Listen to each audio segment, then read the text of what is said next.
Pues bienvenidas otra vez, bienvenidos a nuestra última reunión de seminario, donde nos vamos a estar viendo virtualmente y al final les explicaremos pues qué es lo que sigue después de esta reunión y se darán los detalles. Pero para comenzar pues con el programa, pues nos gustaría comenzar reflexionando en la palabra y voy a compartir una presentación. Bueno, les cuento así rápidamente. Hace tiempo estaba leyendo Isaías y me llamó la atención mucho un pasaje que es en el que vamos a reflexionar, a meditar y a orar en un momento. Pero ahora que estaba preparando la presentación, el pasaje me recordó a esta canción de Santiago Benavides, ¿no? Y bueno, voy a leer la cita. Dice: la religión puede ser muy bonita y de buen modo, pero con todo respeto es fachada del demonio si no lleva al sacrificio para servirle a los otros. Entonces, me gustaría que leyéramos detenidamente este pasaje. Se siente un poco largo, pero en realidad, pues me gustaría que fuera algo como muy, pues más de meditación y de reflexión mientras lo vamos leyendo, ¿no? Entonces, le voy a pedir a un voluntario o voluntaria que lo pueda leer y mientras lee, que puedan pensar en qué les hace sentir o qué les hace pensar este pasaje mientras lo leyeron. Entonces, no sé si alguien quiera darle la lectura, que es Isaías 58 del 1 al 10. Vane, ¿te gustaría leerlo? Sí, claro. Voy a leer, dice: grita con toda tu fuerza, no te reprimas, alza tu voz como trompeta, denúnciale a mi pueblo sus rebeldías, sus pecados, a los descendientes de Jacob. Porque día tras día me buscan y desean conocer mis caminos como si fueran una nación que practicara la justicia, como si no hubieran abandonado mis mandamientos. Me piden decisiones justas, desean acercarse a mí y hasta me reclaman: ¿para qué ayunamos si no lo tomas en cuenta? ¿Para qué nos afligimos si tú no lo notas? Pero el día en que ustedes ayunan, hacen lo que desean y explotan a sus obreros. Ustedes solo ayunan para pelear, reñir y darse puñetazos a mansalva. Si quieren que el cielo atienda sus ruegos, ayunen, pero no como ahora lo hacen. ¿Acaso el ayuno que he escogido es solo un día para que el hombre se mortifique y solo para que incline la cabeza como un junco, se ponga ropa de luto y se cubra de ceniza? ¿A eso llaman ustedes día de ayuno y el día aceptable al Señor? El ayuno que he escogido no es más bien romper las cadenas de injusticia y desatar las correas del yugo, poner en libertad a los cautivos y romper toda atadura. ¿No es acaso el ayuno compartir tu pan con el hambriento y dar refugio a los pobres sin techo, vestir al desnudo y no dar la espalda a los tuyos? Si así procedes, tu luz despuntará como la aurora y al instante llegará tu sanidad. Tu justicia te abrirá el camino y la gloria del Señor te seguirá. Llamarás y el Señor responderá. Pedirás ayuda y Él dirá: aquí estoy. Si desechas el yugo de opresión, el dedo acusador y la lengua maliciosa, si te dedicas a ayudar a los hambrientos y a saciar la necesidad del desvalido, entonces brillará tu luz en las tinieblas y como el mediodía será tu noche. Isaías 58 del 1 al 10. Gracias, Vane. Entonces, pues me gustaría abrir un momento el tiempo, algunos breves comentarios que puedan comentar eso. Mientras leía Vane y pues acompañábamos en la lectura, ¿qué les hizo sentir o pensar este pasaje? Sí, adelante, Federico. Sí, buenos días. Mira, en la lectura del texto me hizo pensar en que tras la caída, si algo está garantizado, es el término de la desigualdad, de la injusticia, y por tanto, eh, eh, es la consecuencia de la miseria y la pobreza y el hambriento y el desvalido. es una consecuencia. Como decía una columnista colombiana que la echaron del periódico cuando criticó al dueño del periódico cuando dijo que ellos eran unos fabricantes de la miseria y la echaron del periódico.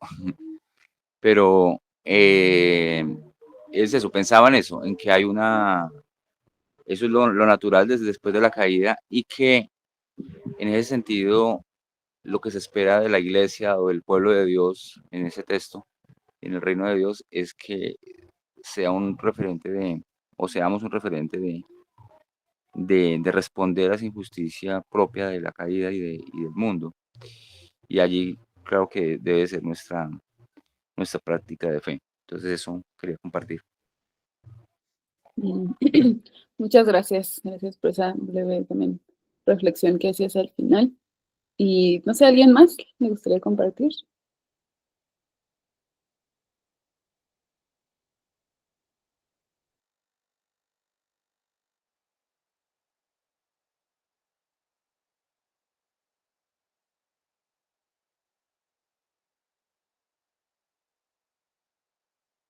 Adelante, Reni. Sí, yo creo que pocas veces lo he leído, pero se me hace como un texto bien incómodo, es como diciéndole a la gente, vos crees que sos bueno, pero no lo sos realmente, así por lo que estás haciendo, es como muy desafiante para quien lo lea en el momento que lo lea, siempre va a ser como muy, muy desafiante.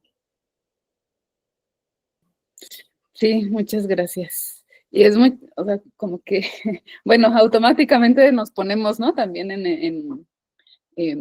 como personas que estamos recibiendo de alguna manera esta denuncia que está haciendo Isaías, ¿no? Y sí está fuerte. Si tienen la oportunidad de leer, porque después acaba creo que en el 13, sería muy bueno. Y bueno, para continuar con la reflexión, me gustaría pasar a unas breves preguntas. Igual si alguien quiere decir algo, pues puede abrir su micrófono. Pero bueno, ya lo comentaron un poquito. ¿Cuál es el problema que denuncia Isaías en este pasaje? No sé si a alguien le gustaría agregar algo más.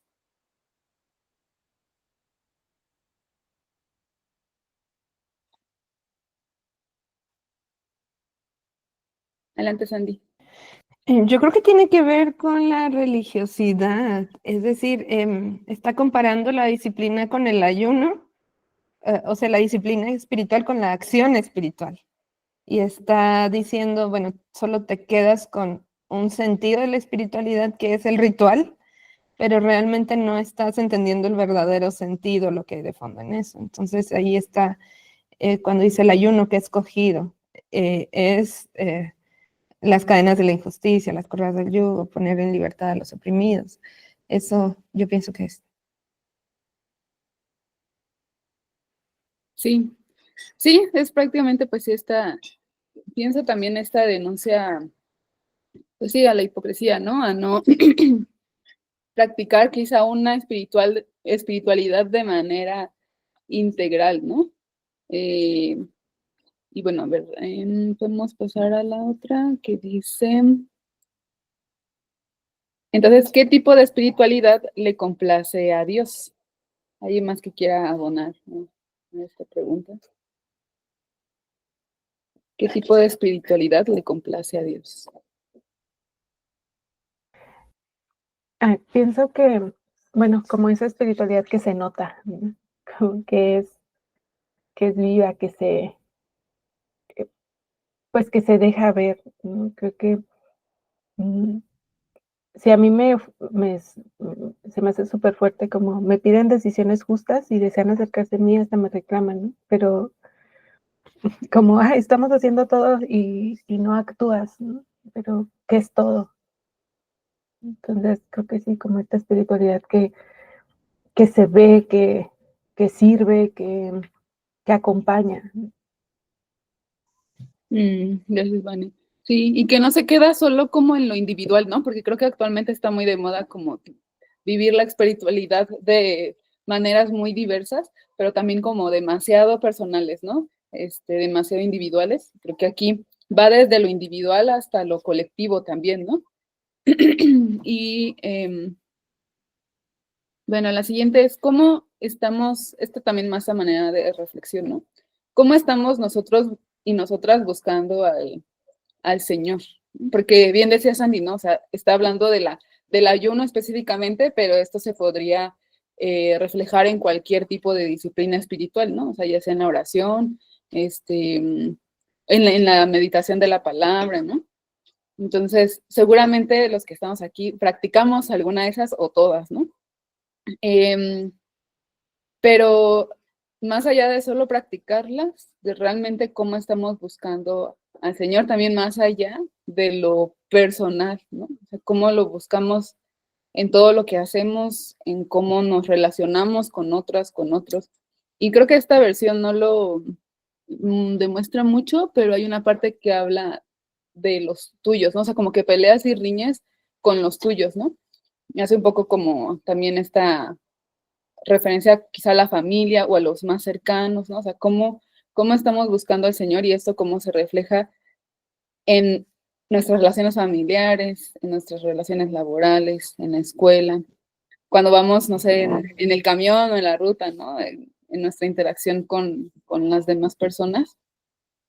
Y por último, me gustaría que reflexionáramos en esta otra pregunta, ¿no? ¿Qué fomenta y cómo puede ser superada la hipocresía en nuestro caminar y en nuestra comunidad de fe, ¿no? Que creo que también la hipocresía específicamente es algo que es muy acusada en nuestros contextos no cristianos, ¿no? O no creyentes, y se acusa mucho, ¿no? Que, no sé, yo dejé de ir a la iglesia o tal porque son bien hipócritas, ¿no? Entonces, ¿de qué manera pudiera ser superada la hipocresía en nuestro caminar? No sé si a alguien le gustaría compartir una respuesta preliminar a esto o alguna reflexión sobre esta pregunta. Y relacionada también a lo que nos está diciendo aquí Isaías, ¿no? Creo que algo que muestra, y casi al final de los versículos, es como esto, ¿no? Si desechas el yugo de opresión, el dedo acusador y la lengua maliciosa, si te dedicas a ayudar a los hambrientos y a saciar la necesidad del desvalido, entonces brillará tu luz en las tinieblas y como el mediodía será tu noche. Entonces, creo que hay la expresión de una espiritualidad que es agradable al Señor, ¿no? Y Él responde también ante eso y Él transforma también quizá esas motivaciones, esas actitudes tal vez hipócritas o que van desconectadas, ¿no? Con la realidad y que solo se quedan como en nuestra manera en cómo pensamos, pero que no van o no trascienden a cómo nos comportamos, ¿no? Cómo actuamos. Y creo que está bien padre también verlo en el pasaje, ¿no? O sea, cómo Él responde cuando hay una consecuencia y una respuesta de parte del Señor cuando hay una espiritualidad que está como bien dirigida, ¿no? Hacia agradar al Señor, pero también bendecir a otros, como el pueblo de Israel había sido llamado a hacer bendición a las naciones, ¿no? Que es también algo que está denunciando en este libro de Isaías. Y bueno, finalmente me gustaría remarcar un párrafo, que es el del medio, dice, el ayuno que he escogido no es más bien romper las cadenas de injusticia y desatar las correas del yugo, poner en libertad a los oprimidos y romper toda atadura. ¿No es acaso el ayuno compartir tu pan con el hambriento y dar refugio a los pobres sin techo, vestir al desnudo y no dar la espalda a los tuyos?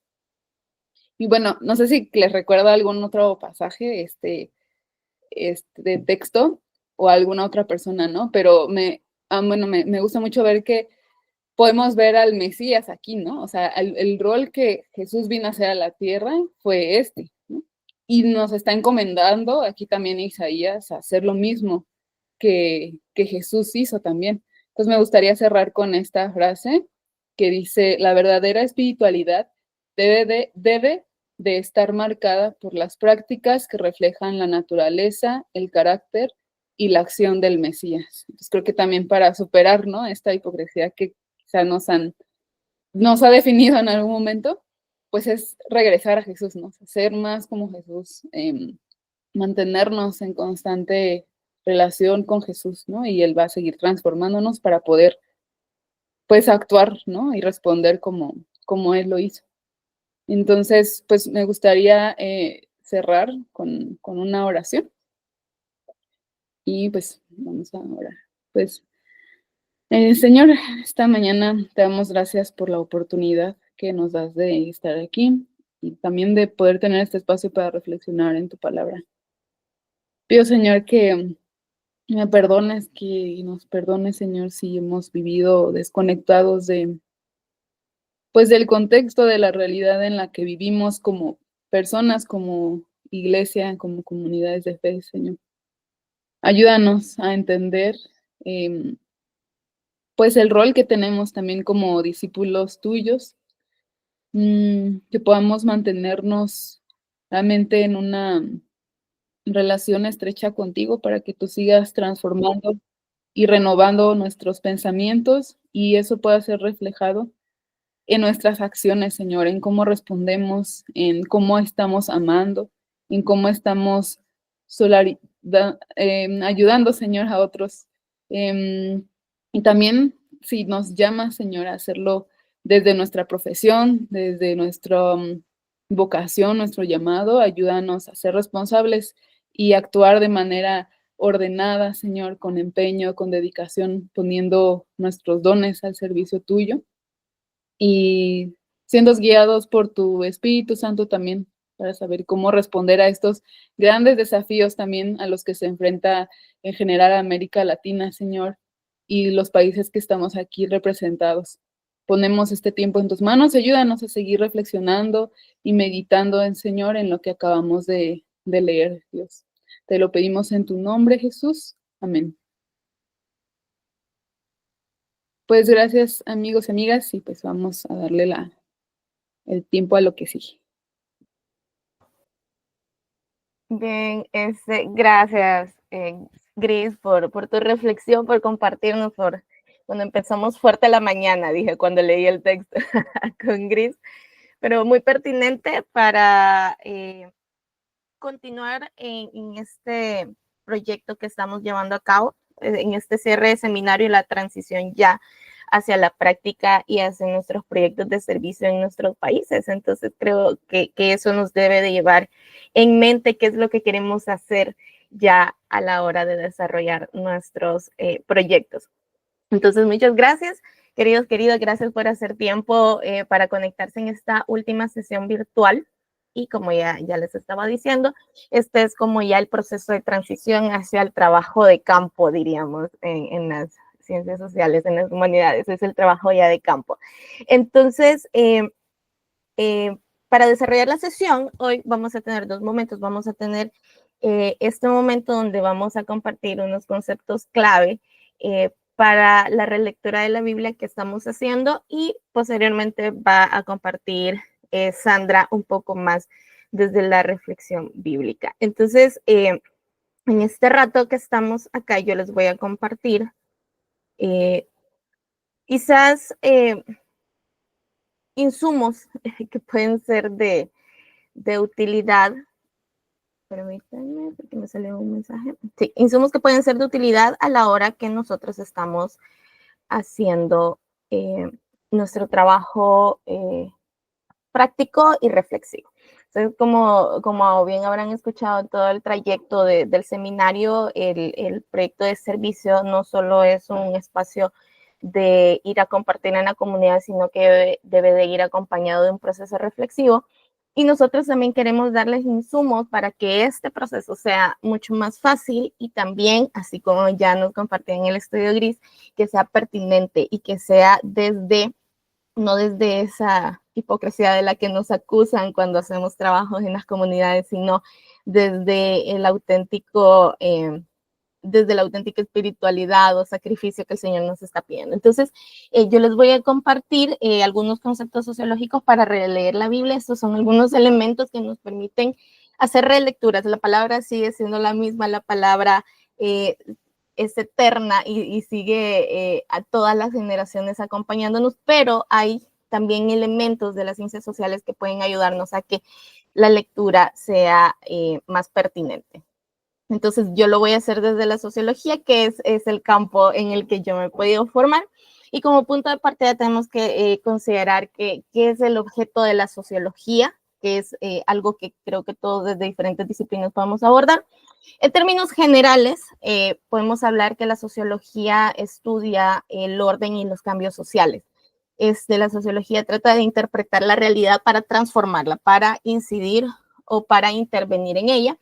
Y particularmente desde donde a mí me gusta estudiarla mucho es desde las relaciones o las relaciones de poder que algunos autores, como ya pueden leer ahí, hablan. Entonces podemos hablar de relaciones de poder o de relaciones sociales como el Estado y los movimientos sociales que en todos nuestros países existen de diferente orden, posición ideológica o posición social, pero ese es un tipo de relación muy presente. También puede haber una postura o una visión más desde lo económico, desde lo marxista, que es la burguesía y el proletario, o la lucha de clases de la que se habla. Luego puede haber otra perspectiva social desde instituciones que no precisamente son gubernamentales, sino que puede ser la Fuerza Armada, la sociedad civil. Vivimos en el contexto latinoamericano una fuerte visión militarista de la seguridad, entonces me parece que ese puede ser también un actor social clave para hacer interpretaciones, pero en términos generales, cuando hablamos de orden y cambios sociales, ¿qué lo provoca? O cuándo se hace o cuándo no se hace en nuestro contexto, puede relacionarse, solo por ponerles un ejemplo, a tipos de relaciones como estas que les estoy mostrando. Entonces, uno de los grandes pensadores de las relaciones de poder y quien nos trajo este concepto es el francés Michel Foucault, y él habla de que el poder está en todas partes y viene de todas partes. Cuando hablamos de poder es importante hacer reconsideraciones en nuestros contextos y en la actualidad hablamos mucho de las relaciones de poder y también hay una palabra muy común también en algunos espacios que es el empoderamiento, ¿verdad? Entonces aquí vamos a tratar de descifrar un poquito más a qué nos referimos.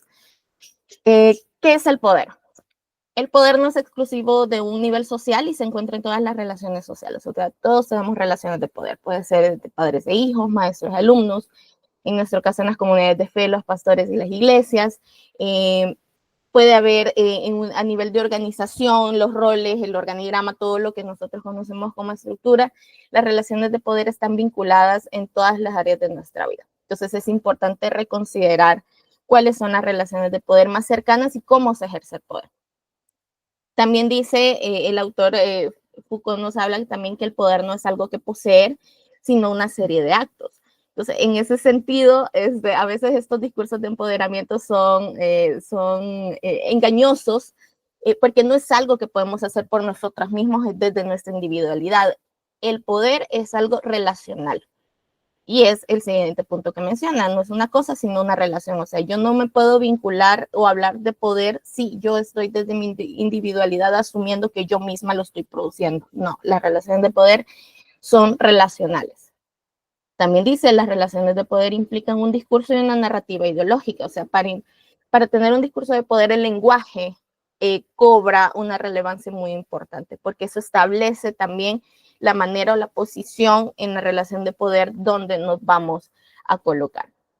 Y también, aunque se lee un poquito, se lee muy revolucionario, pero donde hay poder y resistencia, quiere decir que donde alguien ejerce poder siempre va a haber alguien que se resista a ese ejercicio del poder. Entonces, en otros términos también podría hablarse de una relación dialéctica, o sea, es natural y es lo más común que donde existe, por ejemplo, un gobierno con rasgos autoritarios, aparezcan movimientos sociales que traten de detener o de frenar ese ejercicio del poder, pero también puede pasar en relaciones personales. Por ejemplo, si hay un comportamiento de poder autoritario o violento, por ejemplo, en el aula de clases es normal que los estudiantes o quienes están ahí recibiendo sean quienes traten de frenar ese tipo de relación. Entonces, la resistencia humana es común y es casi que una respuesta natural al ejercicio de poder.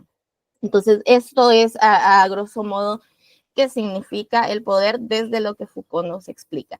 Y es importante porque si nosotros estamos trabajando en comunidades, tenemos que pensar cuál va a ser la pauta que vamos a dar y cuál va a ser la relación de poder existente ahí, si lo vamos a hacer de manera vertical o horizontal. Yo creo que eso es muy importante.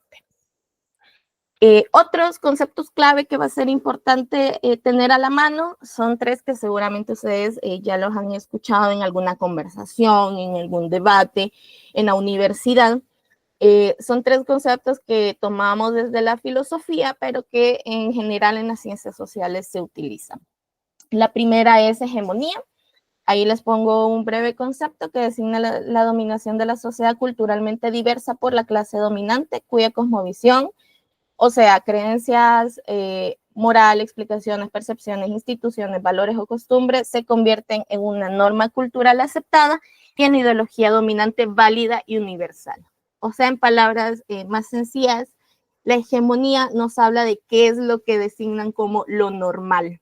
O sea, quién rige la normalidad y cuál es la idea dominante de una sociedad, y todo lo demás pasa a ser algo anormal, o en la sociología también existe algo que se llama anomia, o sea, lo que irrumpe en ese sistema que es hegemónico, o sea, que es dominante y que se asume como universal.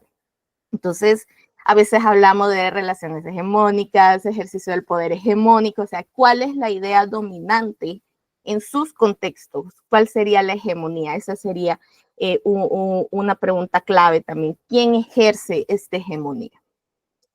El siguiente concepto es la interseccionalidad, que es un concepto que viene de los movimientos feministas negros en Estados Unidos, y es el fenómeno por el cual cada individuo sufre opresión o ostenta privilegio en base a su pertenencia a múltiples categorías sociales, un término acuñado por la feminista, la afrofeminista Kimberly Crenshaw.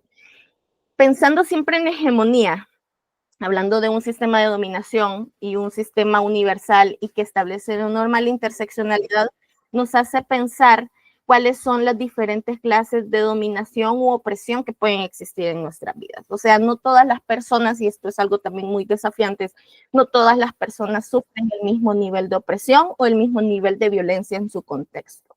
Ok, voy a poner el ejemplo desde una perspectiva de género. Hablamos, o se puede universalizar, o un feminismo más hegemónico va a decir que todas las mujeres sufrimos la misma opresión, independientemente de nuestro contexto, nuestra cultura, nuestra etnia, por el hecho de ser mujeres. Pero la interseccionalidad vino a colocarnos la pregunta, ¿es verdad eso? Las afrofeministas hicieron la pregunta, ¿las mujeres racializadas o las mujeres negras sufrimos la misma violencia que las mujeres blancas? Esa fue la pregunta que detonó este concepto y llegaron a la conclusión que no. Y así mismo puede ser en el caso de los hombres. ¿Todos los hombres ejercen una misma hegemonía patriarcal en todos los contextos? No, porque un hombre blanco, heterosexual, con mucho poder adquisitivo, no va a tener el mismo nivel que un hombre campesino latinoamericano. Entonces, la interseccionalidad nos hace ver los diferentes niveles de opresión y también las características o las particularidades que como seres humanos vamos a tener, y que dentro de este modelo hegemónico que en cada país tenemos, podemos sufrir de diferente manera, pero también podemos ejercer la violencia o la hegemonía de otra manera. Entonces la interseccionalidad es muy clave. Y finalmente la alteridad, que es un principio filosófico, que es alternar o cambiar la perspectiva por la del otro, considerando y teniendo en cuenta el punto de vista de quien opina. O sea, la alteridad es este concepto que nos ayuda a cambiar de posición. O sea, es la otra palabra que se usa para la alteridad es la otredad. O sea, cómo yo cambio o cómo yo me coloco en el lugar del otro para comprender la experiencia de vida que tiene. Muy parecido a lo que escuchamos a veces desde la psicología, que es la empatía, pero la alteridad es más desde la experiencia vivencial, desde lo social, desde la capacidad de comprender la experiencia de la otra persona. O sea, cómo me coloco yo en la experiencia de la otra persona, y que, por ejemplo, denota este discurso del yo y el otro. O sea, nosotros, por ejemplo, los cristianos y aquellos que no son cristianos. O sea, la alteridad nos permite denotar esta otredad o este discurso en el que colocamos como hegemonía mi idea, el yo, y cómo viene el otro a cambiar también esa dinámica o esa relación de poder. Entonces son 3 conceptos clave muy importantes porque en nuestros contextos, a pesar de ser latinoamericanos, podemos tener muchos rasgos parecidos, pero yo creo que todos vamos a ver particularidades, grupos de poder o grupos de resistencia diferentes, y más aún pensándolo a nivel comunitario. Pero yo creo que aquí el concepto clave también es la interseccionalidad. Es importante identificar cuáles son las experiencias particulares de las personas propias o de otras para poder desarrollarnos en la dinámica social. Ahora, particularmente como nuestra visión desde Abriendo Caminos de Justicia y Paz, queremos hablar de diferentes tipos de relaciones. Puede ser desde el género y la interculturalidad, son dos principios clave para poder vivir nuestros proyectos, pero también creo que son principios básicos que también incluso a nivel de Ministerio Estudiantil nosotros experimentamos. Entonces, cuando hablamos de género y poder, los estudios de género tratan de estudiar la función social del sistema sexo-género y las relaciones de poder entre hombres y mujeres a partir del sistema hegemónico vigente en la sociedad. La mujer a lo largo de la historia trata de comprenderse a sí misma en sociedad que se asume prioritariamente masculina. Primero tuvo que reconocerse como un sujeto histórico, luego como sujeto de derechos en la actualidad desde su interseccionalidad. O sea, la perspectiva de género que prioritariamente habla de la binariedad de hombres y mujeres, ha tenido todo un proceso en el que nosotros nos hemos visto y nos hemos cuestionado si y lo que les decía, si esta hegemonía de discurso era real o no. Y eso que yo les decía, en el caso de los hombres, por ejemplo, que puede existir un discurso hegemónico donde hable o generalice las relaciones masculinas como que todas fueran o ejercieran poder de la misma manera, pero la interseccionalidad nos permitió cuestionar este sistema sexo-género y también esta particularidad entre relaciones mujer-mujer, o sea, las relaciones entre madres e hijas, las relaciones entre amigas, entre hermanas, entre mujeres profesionales, para cuestionarse si ese discurso era real o no, y lo mismo pasa entre hombres, por ejemplo, padres e hijos, amigos, hermanos, relaciones políticas. Y todo este sistema sexo-género que hemos construido y todo lo que hemos interpretado alrededor de estas ideas y desde nuestra identidad. Entonces, cuando hablamos de género y poder, no solo estamos hablando de hombres y mujeres o del mismo tipo de hombres y del mismo tipo de mujeres. Piensen en sus contextos, qué tipo de mujeres existen. Por ejemplo, no solo está esta figura de mujer blanca, por así decirlo, con poder adquisitivo en su contexto, también hay mujeres indígenas, mujeres rurales, campesinas, mujeres afrodescendientes y toda la diversidad que puede haber. Y lo mismo con los hombres campesinos, hombres rurales, hombres obreros. Entonces, cómo denotamos todas las figuras y todas las relaciones alrededor del sistema sexo-género que nosotros hemos construido. Y también puede usarse para repensar las relaciones en la Biblia. ¿Qué significaba ser mujer en el contexto bíblico a la hora que leemos? ¿Qué significaba ser hombre en un contexto bíblico como el que nosotros leemos a través de diferentes métodos de estudio?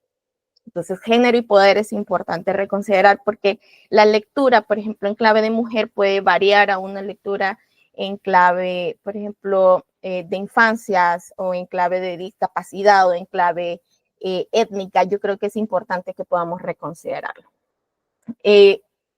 Casi ya finalizando esta parte, la otra palabra clave va a ser interculturalidad y yo le quise agregar la palabra decolonialidad. La decolonialidad es también toda una escuela de pensamiento que en Latinoamérica está muy, muy presente a nivel de la academia, por ejemplo, se discute mucho, ya no tanto, creo yo, desde la postcolonialidad, sino ya de la decolonialidad, o sea, cómo se vive o cómo se repiensa el mundo luego de identificar el poder de la colonialidad en nuestras experiencias de vida, o algunos hablan sobre la herida colonial, ¿verdad? O sea, toda la experiencia que hemos tenido desde los procesos de independencia hasta la actualidad.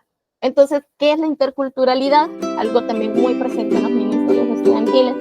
La interculturalidad es un concepto que describe la interacción y convivencia entre personas de diferentes culturas desde un intercambio respetuoso donde se valoran las diferencias.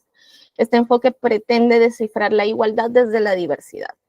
O sea, el hecho de que nosotros creamos en la igualdad o en los principios de la equidad, por ejemplo, que también se habla desde el enfoque de género, no quiere decir que debe de cambiarse la diversidad étnica, cultural o social, porque a veces cuando hablamos de igualdad o de equidad queremos homogeneizar la experiencia.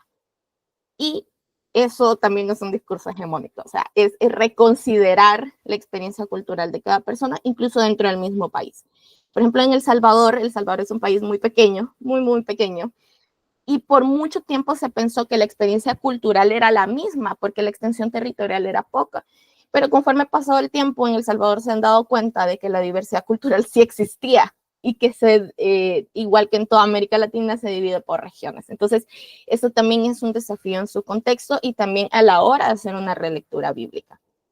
¿Cuál era la experiencia cultural en el Antiguo Testamento? Si hablamos de un contexto hebreo, ¿cuál era la experiencia cultural en el Nuevo Testamento de Pablo cuando el contexto ya era griego y era intercultural? Entonces, eso también va a ser una clave de interpretación muy importante. Finalmente dice, la interculturalidad en su sentido más profundo no puede entenderse sin la decolonización de nuestros saberes, rompiendo la barrera eurocéntrica colonial de nuestras formas de vida, prácticas de fe y saberes académicos. ¿Por qué la decolonialidad me resulta muy pertinente e importante para nuestras relecturas de la Biblia, pero también desde nuestras experiencias comunitarias? Es porque muchas veces leemos la Biblia o hemos interpretado nuestra experiencia de vida o de vida de fe desde la experiencia de personas que no pertenecen a nuestro contexto. Estamos haciendo a veces lecturas muy gringas, diríamos, muy europeas, para contextos latinoamericanos que son muy diferentes. Por ejemplo, si nosotros hacemos un estudio bíblico del Éxodo y hablamos sobre la esclavitud y el tema de la libertad, ¿qué experiencia vamos a tomar en cuenta pensándonos como latinoamericanos que hemos vivido procesos de dictaduras, por ejemplo? La decolonialidad nos ayuda a identificar nuestra herida colonial, pero también a colocarnos en donde debemos de estar y reconsiderar que nuestros saberes no solo vienen de interpretaciones europeas o norteamericanas, o bueno, más bien estadounidenses, porque no es la misma. Entonces, también la decolonialidad nos ayuda a desafiar, no solo es válida la experiencia de este grupo de personas, no solo es válido el saber académico, sino que viene y reconstruye y cuestiona este racionalismo o este proceso de ilustración europea para decirnos en América Latina la experiencia es diferente. Las decolonialidades, por ejemplo, también se estudian desde África, por ejemplo, porque la experiencia africana es diferente a la experiencia latina, a la experiencia de Medio Oriente, a la experiencia europea.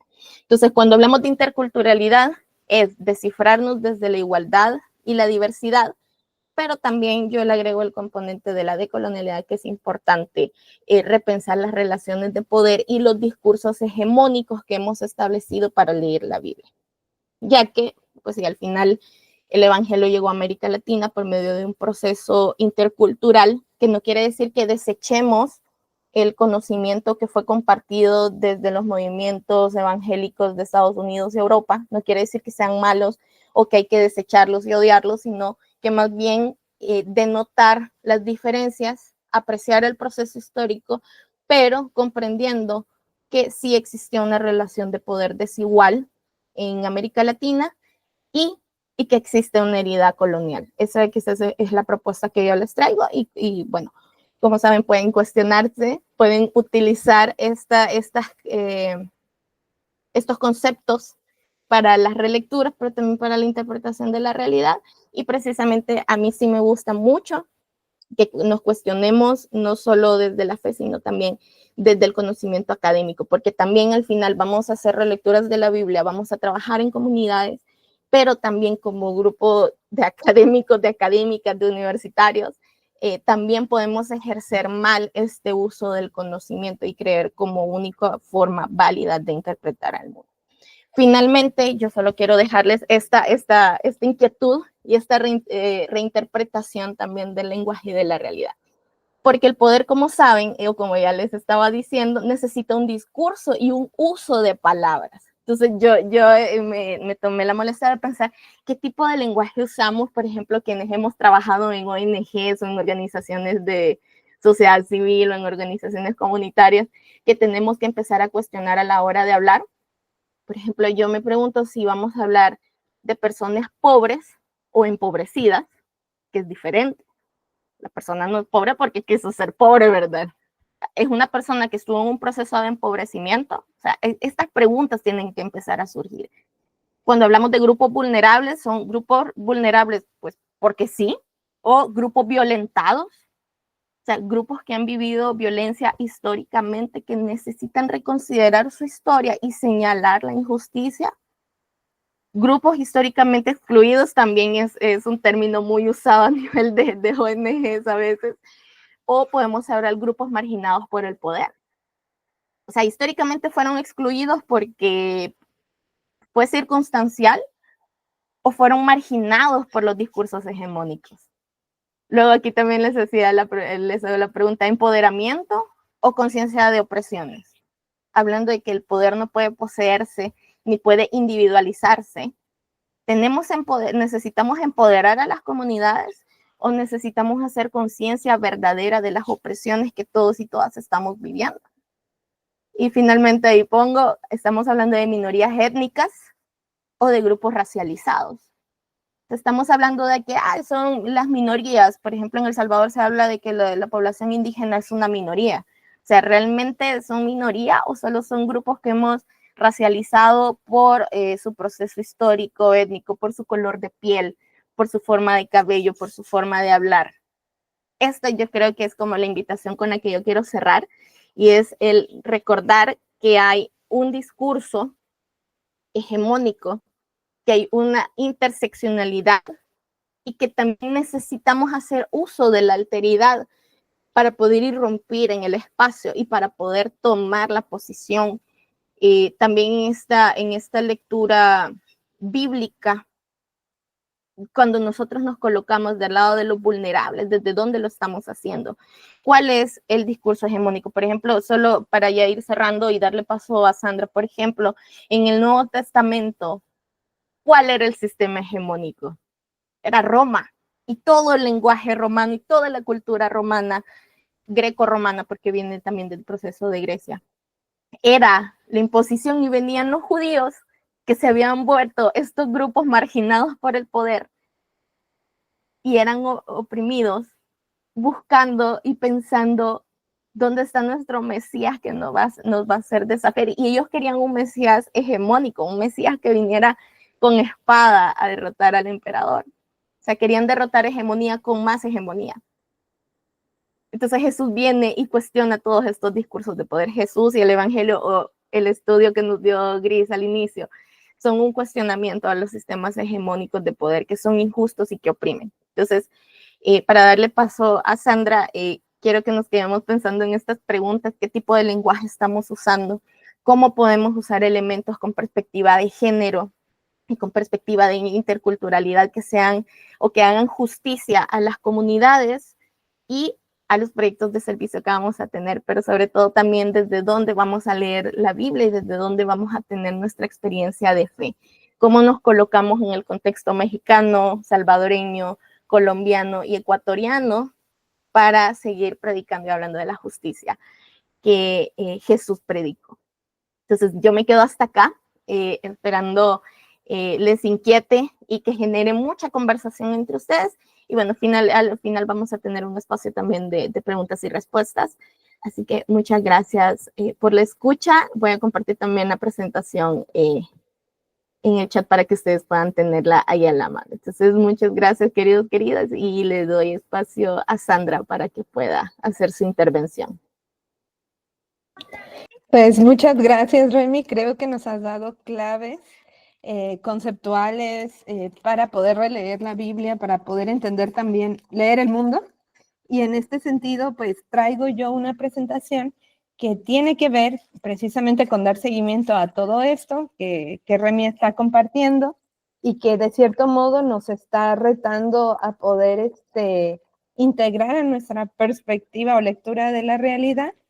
Y tiene mucho que ver con lo que yo voy a compartir también esta mañana. Entonces, queremos hablar de algunos conceptos que son muy importantes para poder seguir transformando nuestra interpretación bíblica con un sentido más contextual, y porque consideramos que todos los proyectos de servicio Y los ejercicios que estamos haciendo de análisis de nuestros movimientos nacionales deben de considerar estos elementos.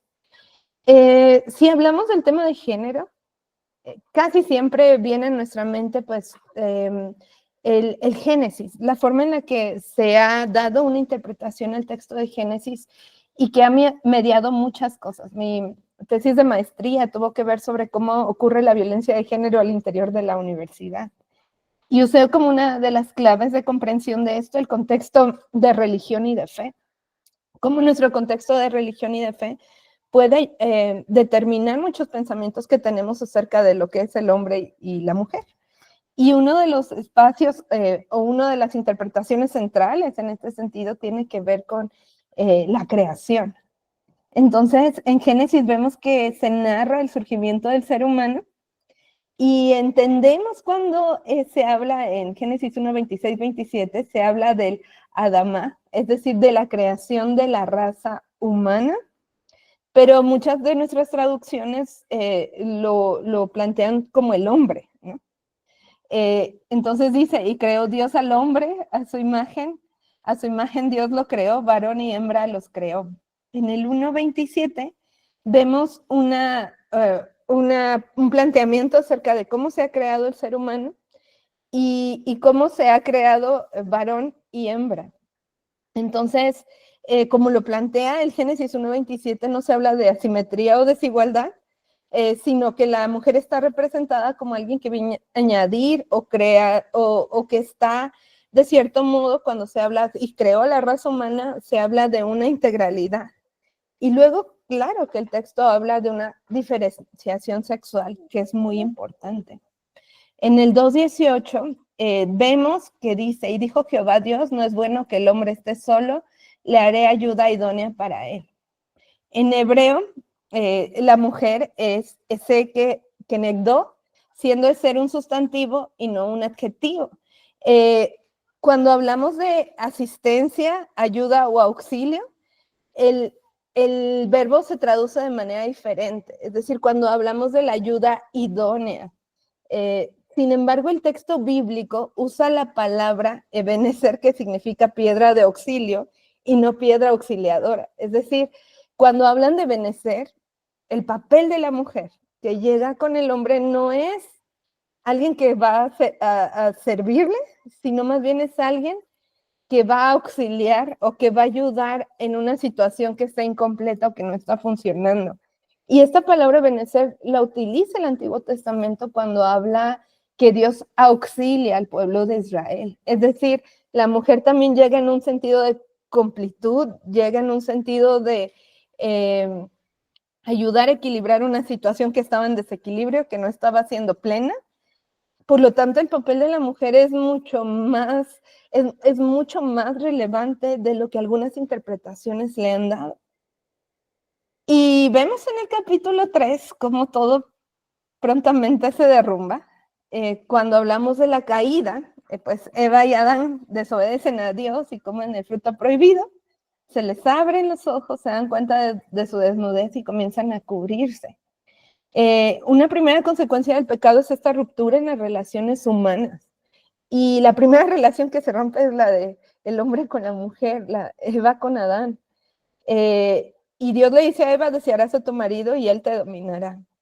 Y esto es algo muy importante, porque esta frase no habla de cuál es el plan de Dios de las relaciones de género, habla de cómo estas relaciones están rotas y caídas.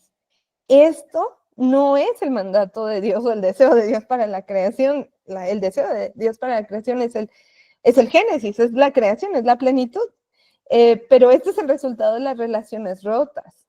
Entonces, lo que debemos hacer es procurar la renovación de estas relaciones, la reconciliación de estas relaciones, no perpetuar las raíces de la caída o los efectos de la caída. Dios dice, esto es lo que va a pasar con la caída. Sin embargo, esta no era la relación inicial. Entonces, es muy importante pensar la Biblia y entender que el propio texto bíblico no está ajeno a culturas e ideologías de las épocas. Algunas personas hablan de que en el Pentateuco están presentes 3 tradiciones sacerdotales y en muchos sentidos pueden incluso ser distintas las tradiciones sacerdotales que están ahí planteadas y la interpretación que se le está dando.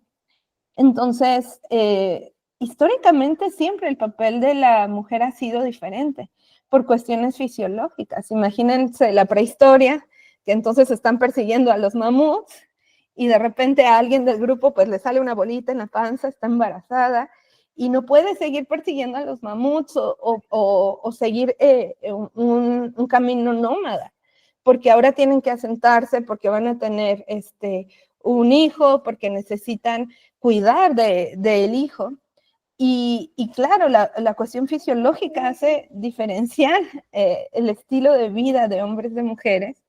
Sin embargo, debemos entender también cómo hemos hecho cada vez las brechas más grandes con nuestra interpretación bíblica y cómo el sistema patriarcal del que nos hablaba Remy está presente históricamente en muchas culturas, no en todas. Y no en todas las tradiciones de la Biblia está presente con la misma fuerza, pero sí está mediando ahí muchas dinámicas sociales. La Biblia nos plantea como un ejemplo de la mujer ideal la de Proverbios 31, pero algunos hacen esta interpretación de que es una mujer que está solo en la casa. Sin embargo, la mujer de Proverbios 31 es una mujer muy proactiva, que ejerce un liderazgo, que tiene negocios, que ve por la comunidad. Pocas veces se hace el énfasis en el liderazgo que tiene esta mujer y que se hace presente en este proverbio. Y también vemos a muchas mujeres que se salen del marco tradicional del Antiguo Testamento. Vemos a Rahab, que era una prostituta, Débora, que era una jueza, Ruth, que era una mujer viuda en un camino complicado, con una relación de fortaleza y amistad con su suegra, y Esther, que es una mujer judía que va a tener un papel muy relevante en una relación internacional incluso. Entonces, Jesús también tiene un papel diferencial al de su contexto con las mujeres. Y yo quisiera preguntar, ¿Jesús siguió la tradición patriarcal de su tiempo? ¿Qué lugar dio a las mujeres en su ministerio? ¿Y qué les enseñó a las mujeres? Pocas veces también hacemos el énfasis de lo que Jesús nos ha enseñado a nosotros en específico. Es importante señalar que Jesús a lo largo del Evangelio derriba muchos muros culturales y dignifica a la mujer. Entonces él vivía en un contexto patriarcal, pero no se conformaba a él. Él actuó de manera diferencial muchas veces. Entonces, tenemos un pasaje muy interesante que es Jesús y la mujer samaritana en Juan 4, donde Jesús va, dice el texto bíblico que le era necesario pasar por Samaria. Es decir, no llegó ahí de manera fortuita, él elige esa ruta intencionalmente. Vemos que ya es una hora tarde y las mujeres vienen por el agua, que era una tradición muy específica de la región. Y entonces hay una mujer que sale sola, que viene hasta el final, que no viene con el demás grupo, que era una mujer que había tenido muchos maridos, era una mujer samaritana, y sin embargo Jesús entabla una conversación profundamente espiritual con ella, ¿no? Entonces, Jesús habla del agua viva, Jesús habla con ella de la espiritualidad, ella le cuestiona dónde deben de adorar. De hecho, el texto bíblico dedica todo un capítulo a esta mujer, al encuentro con esta mujer, porque es sumamente relevante. Jesús le habla a ella acerca de la verdadera espiritualidad, de cómo Él va a llenarnos realmente y sus enseñanzas. Y esta mujer se convierte en la enviada a su propio pueblo. Esta mujer de mala reputación es la que usa a Jesús como enviada de su mensaje. Incluso cuando llegan los discípulos por ahí del 4:27, ellos se asombran porque está hablando el maestro con una mujer samaritana. Y digo, ellos no eran de la comunidad, pero aparte era una mujer de mala reputación. Y Jesús no solo le enseña a esta mujer, sino la envía para hablar del evangelio. Y el testimonio de esta mujer tiene efectos en todo este pueblo y más adelante lo vemos. Incluso el texto bíblico da seguimiento a esta historia. Entonces Jesús en esta historia derribó muros de género, derribó muros que tenían que ver con la cultura, porque el pueblo samaritano estaba en conflicto con los judíos que vivían en Jerusalén. Y también derribó los muros acerca de muchas representaciones sociales. Entonces Jesús no se conformó a su tiempo, a muchas cuestiones que estaban determinadas, sino él tuvo muchos encuentros contraculturales con mujeres, ¿no? La mujer que no fue apedreada por Jesús porque la encontraron en una situación complicada, decían que estaba cometiendo adulterio, pero Jesús no siguió una ley injusta acerca de apedrear a la mujer, encontró una tercera vía y le devolvió la mirada hacia sus acusadores. Las mujeres, por ejemplo, en las parábolas tienen un lugar muy relevante y son representadas como personas de mucha fe. Por ejemplo, Jesús pone como centro de atención la ofrenda de la viuda en Lucas. Entonces, él pone a la mujer viuda, que en su época era muy relegada, como la representación por excelencia de la fe. La mujer con flujo de sangre, que eran consideradas impuras, él desmitifica la impureza de la mujer y se deja tocar por la mujer. Marta y María, que estaba Marta muy afanada y turbada, ¿no? Por pues estos roles que tenían asignados, porque estaba limpiando, estaba en la casa, y Jesús les dice, el lugar más importante es a mis pies, es escuchando mis enseñanzas. Y las mujeres que van de mañana a la tumba, las mujeres son enviadas con el mensaje de la resurrección, siendo que en su tiempo su testimonio no era válido. Entonces vemos que Jesús transforma muchas relaciones contraculturales que se tenían en su tiempo con las mujeres. ¿Jesús era feminista? Bueno, esa es una pregunta muy interesante porque tendríamos que equipararla a otras preguntas como, por ejemplo, si había selfies en el tiempo de Jesús, ¿qué pensaba Jesús acerca de las selfies? Es leer con un código contemporáneo algo que está fuera o que no está dentro del mismo contexto.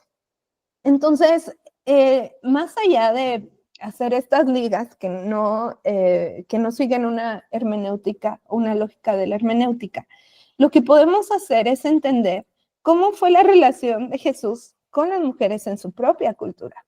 Y por eso es tan relevante y por eso es tan interesante todos estos encuentros y la presencia o la relación de Jesús con las mujeres en la Biblia. Tiene mayor fuerza si lo leemos desde su propio contexto. Y de esa manera nosotros poder entender cuál es la enseñanza para nuestro contexto. Y por eso para Remy, para Areli, para mí, para Gris, para Lorena, es muy interesante cómo nuestras profesiones, nuestras áreas disciplinares, nos ayudan a tejer comprensiones distintas de la Biblia o a seguir profundizando en esas comprensiones. Más allá de poner etiquetas contemporáneas, creemos que es muy importante darle el valor a lo que estamos estudiando desde las ciencias sociales y que eso nos nutra y también nos llene de creatividad para poder entender el contexto bíblico. Y sobre todo, cómo está cambiando la sociedad de nuestros tiempos y cómo la Biblia sigue siendo pertinente y relevante, ¿no? Entonces, Jesús no era feminista porque esa palabra no existía en su contexto, pero Jesús llegó a defender la dignidad y la honorabilidad de la mujer, más allá de lo que la ley lo permitía. Por ejemplo, cuando Jesús habló del divorcio, estaba hablando de una nueva interpretación de la ley o de una ley que era muy protectora de las mujeres en su tiempo, porque el tema del divorcio era un tema muy delicado. Entonces, quisiera que pudiéramos pensar un poco el tema del género. Y muchas veces, de hecho, nosotras tenemos la discusión acerca de qué implica la teología de género. Para mí sigue siendo muy relevante que cuando estamos hablando de género hablemos del papel y de la violencia contemporánea hacia las mujeres. Porque en el mundo, pues el 50.5 de la población son hombres y el 49.5 de la población son mujeres. Entonces estamos hablando de una interpretación bíblica que impacta en la mitad de la población mundial. Y actualmente las mujeres siguen siendo objeto de múltiples violencias en nuestra sociedad. Y muchas veces inspiradas por cuestiones de fe y muchas veces dando por sentado que los contextos culturales son más relevantes que nuestra inspiración bíblica. Entonces, Por eso pienso que debemos seguir hablando del tema de género vinculado a la violencia o al el desequilibrio en el poder con relación al hombre y a la mujer. Sin embargo, sabemos que en nuestro tiempo el concepto de género ha trascendido este acercamiento y también tenemos que hablar un poco de las otras identificaciones sexogenéricas. Y más allá de tener una reflexión sobre el tema de la homosexualidad, quiero que pensemos en la transformación social que estamos viviendo y de lo relevante que es el tema de la identificación sexual o de las preferencias sexuales en el mundo contemporáneo.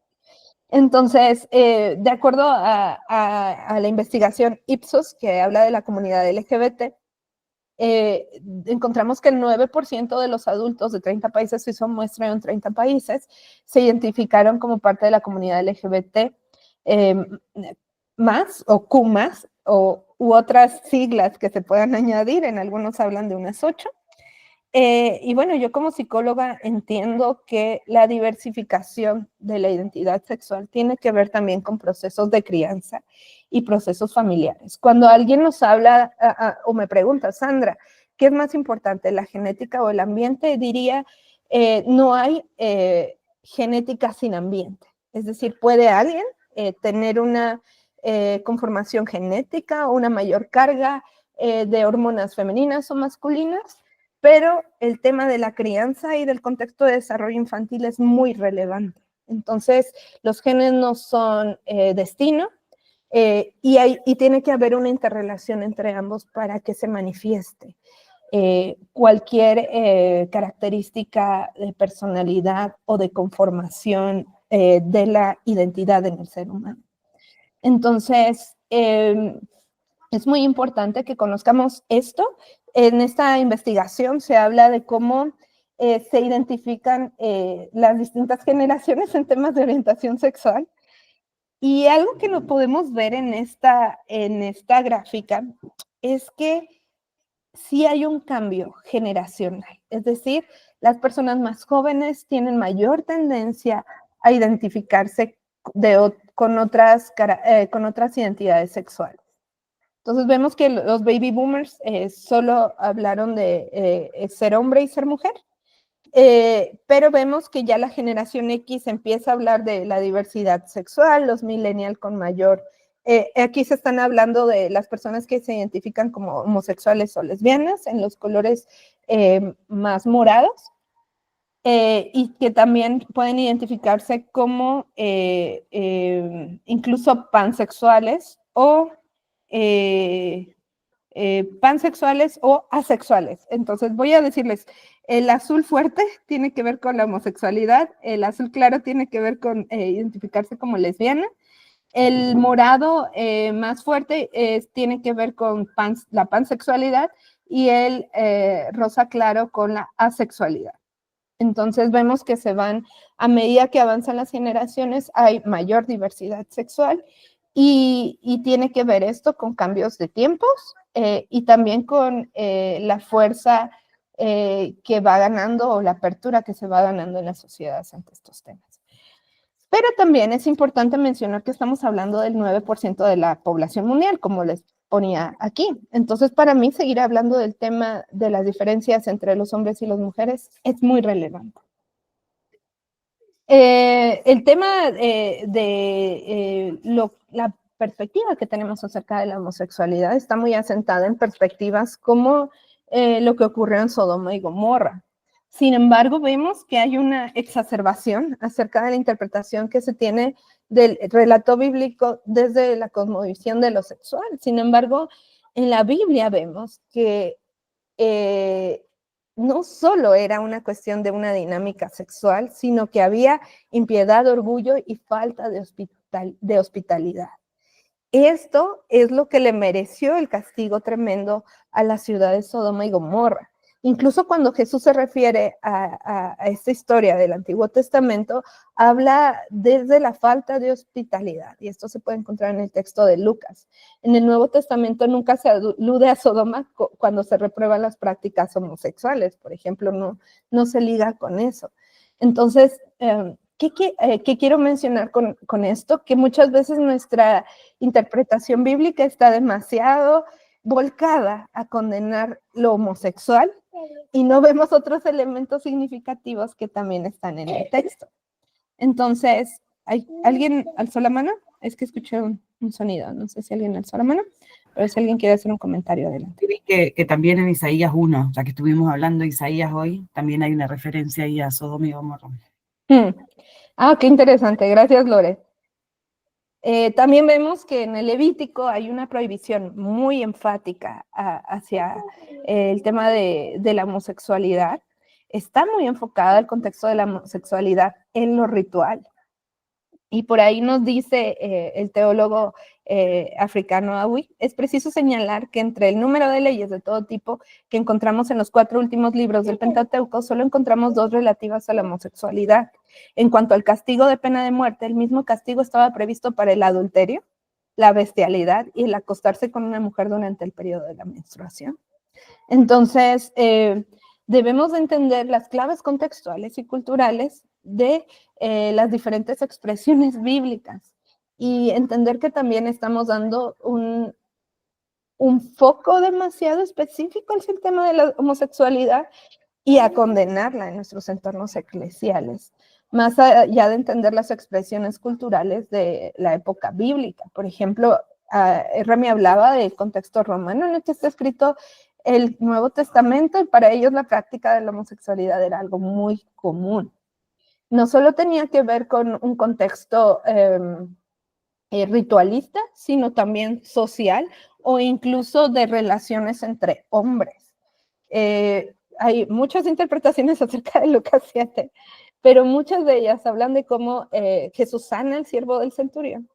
Y en el contexto de greco-romano, la palabra que se usa para siervo o criado podría ser la misma traducción que se usa para el término amante. Entonces hay muchas interpretaciones acerca de este pasaje sobre el tema de cuál era la relación del centurión con este joven, porque muchos centuriones tenían ese tipo de relaciones con sus siervos.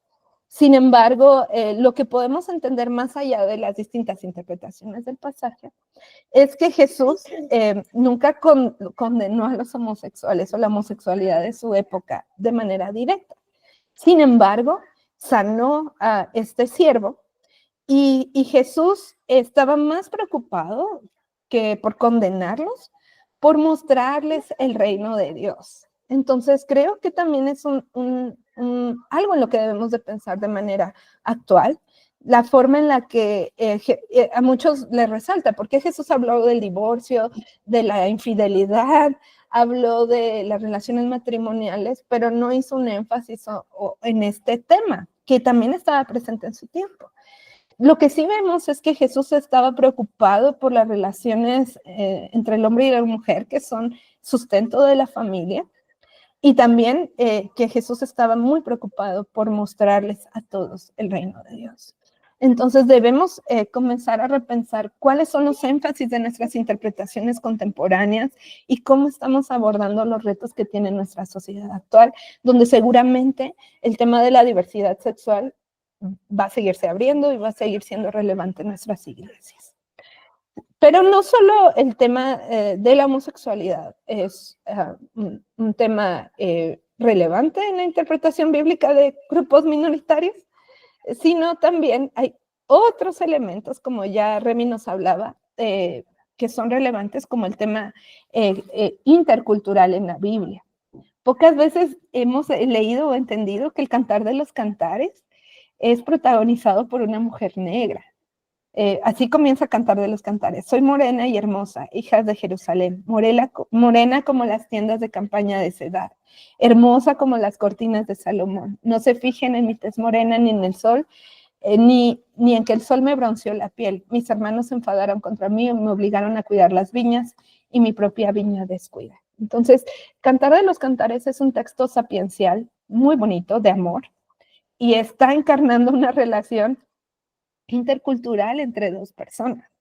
Pocas veces se hace énfasis a esta clave de lecturas, de cómo la población negra, de cómo la población africana, de cómo la población del sur de Asia está presente en la historia bíblica e influye de manera importante la dinámica del Antiguo y del Nuevo Testamento. Entonces, también podemos ver, por ejemplo, a la reina de Saba, que tiene un acercamiento muy interesante con Salomón, y está en una reina africana, porque su reino incluía Etiopía y Somalia, y la forma en la que estas historias bíblicas también influyen en esas sociedades actuales.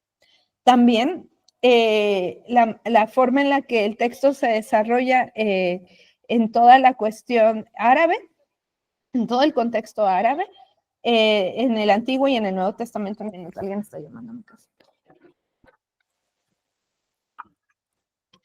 Ya, gracias.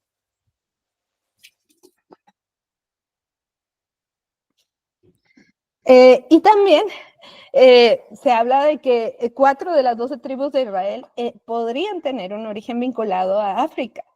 Entonces, ¿cómo se conforman regionalmente y geográficamente las tribus de Israel? Es muy interesante. También podemos hablar del cristianismo en el Nuevo Testamento, el cristianismo etíope y el intercambio étnico cristiano que se encuentra en el libro de Hechos. Y muchos hablan de que Simón de Cirene era un judío africano. Entonces, toda esta tradición intercultural de la Biblia muchas veces es dejada de lado y pensamos que solo se habla de un contexto hebreo unidimensional. Y esto es muy relevante cuando hablamos de interpretaciones hegemónicas, como lo planteaba Remy, pero también cuando hablamos de interseccionalidades, es decir, mujeres empobrecidas, negras en la Biblia, o hombres de un contexto etíope en el Imperio Romano, o cuando entendemos cómo el Imperio Romano fue creciendo por toda Asia, toda África y por todo lo que es Europa ahora. Y que el evangelismo, el evangelio como llegó a Europa, tiene un profundo origen africano y árabe. Entonces, eso replantea muchos esquemas, incluso de perspectiva contemporánea.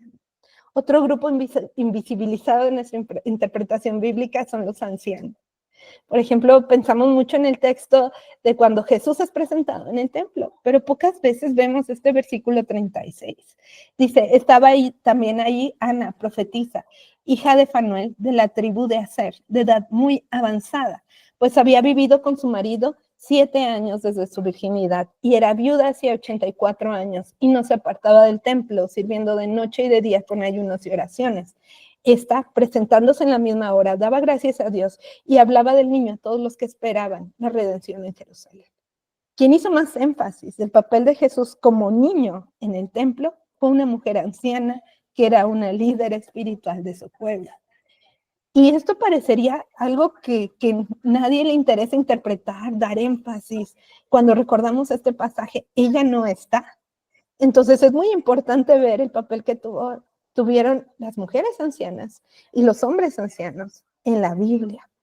De 1990 al 2020, entendemos que la población de 60 años o más pasó de 5 a 15.1 millones, lo que representa pasar del 6% al 12% de la población total. Es decir, somos más longevos, cada vez tenemos más ancianos.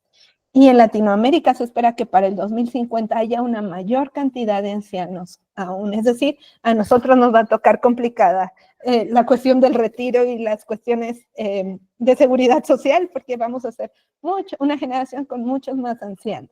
Entonces debemos entender que la Biblia habla también de esta población y que Jesús también tiene algo que decir para ellos. Otras personas que son invisibilizadas de nuestra interpretación bíblica común son los niños. Pocas veces vemos la labor del ministerio infantil como una labor de predicación formal, como para los adultos, ¿no? Pensaríamos que los niños dibujen o les contamos historias, nos entretenemos, pero no tomamos la seriedad de la preparación bíblica para ellos porque pensamos que aún no tienen las habilidades o las capacidades para comprenderlo cuando sí las tienen. Por eso hablamos de una sociedad que es adultocentrista. Pensamos que los adultos son el centro de nuestra sociedad y que los niños no son relevantes, no son tan relevantes. Sin embargo, también Jesús tuvo encuentros con niños y también dignificó su posición, ¿no?